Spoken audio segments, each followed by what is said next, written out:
Let me start directly with an example. Few months baby cannot differentiate between dog and cat because the baby has not seen before.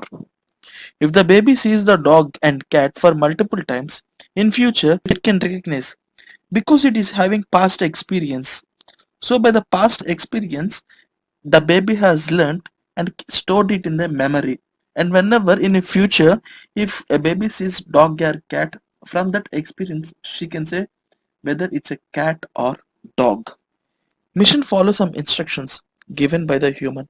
What if human helps mission to learn by using past data? Then, in place of human, we can replace by mission, where mission can perform much faster and accurate and efficient. Nothing but machine learning.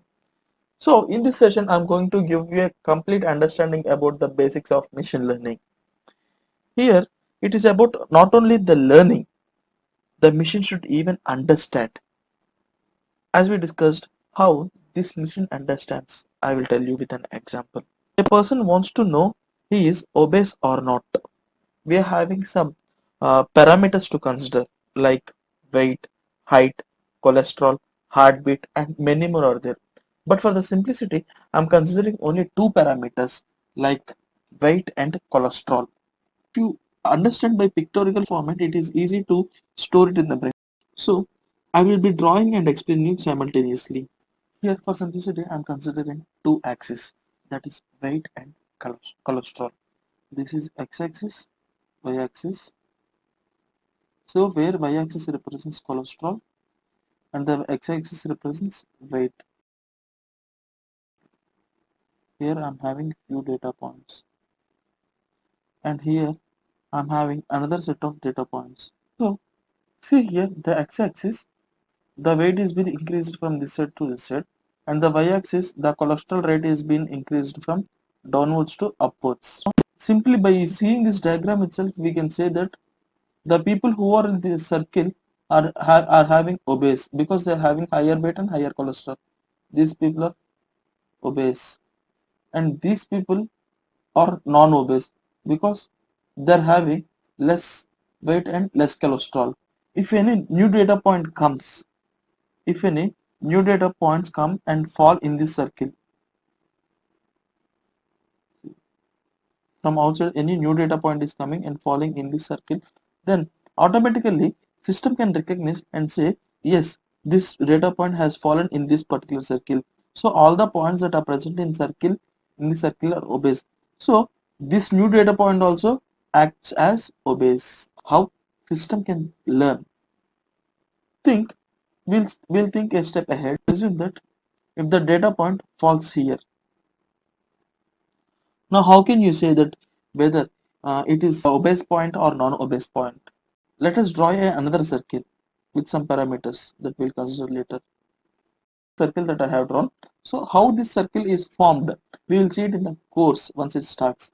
But now I'm giving you an assumption that we have constructed a circle around this data point.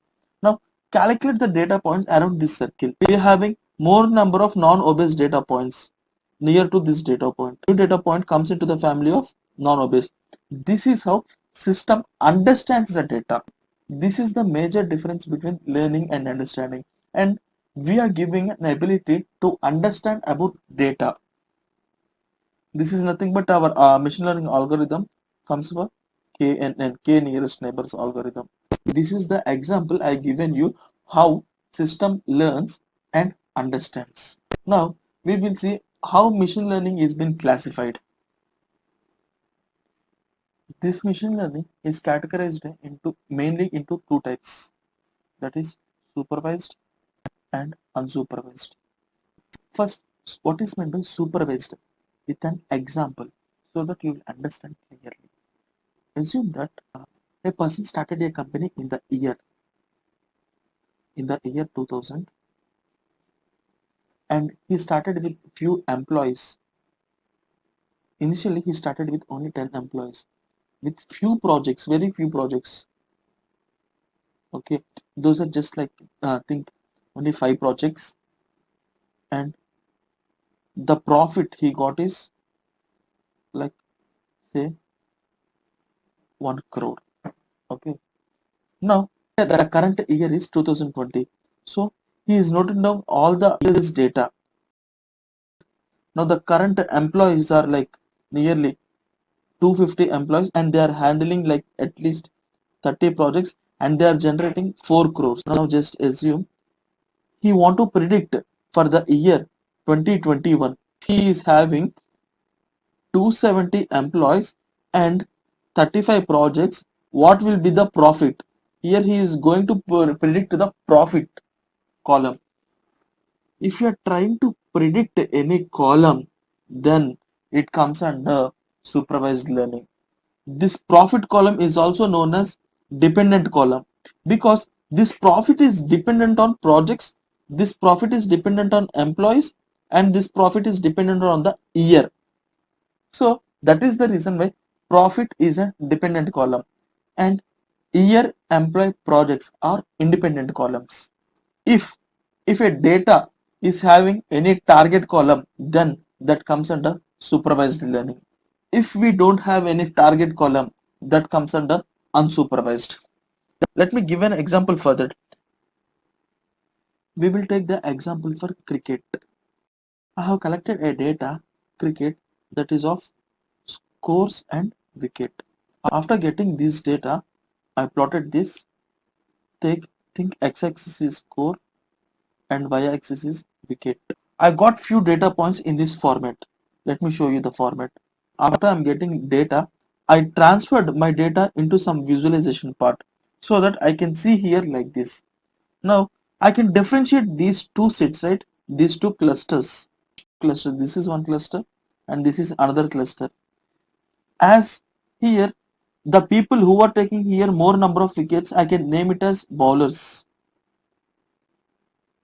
And the people who are scoring more, I can say them as batsmen. Now, here you did not predicted anything. You got data and you plotted them and you brought some insight like who are good players, like who are bowlers and who are batsmen. Here you are not predicting anything but giving insight of that data. This comes under so unsupervised learning. Means if we don't have any target column, that comes under unsupervised. Even the recommendation system comes for under unsupervised. Recommendation system means the videos that you are watching on YouTube, parallelly you are getting some recommendations of some similar videos that you are watching.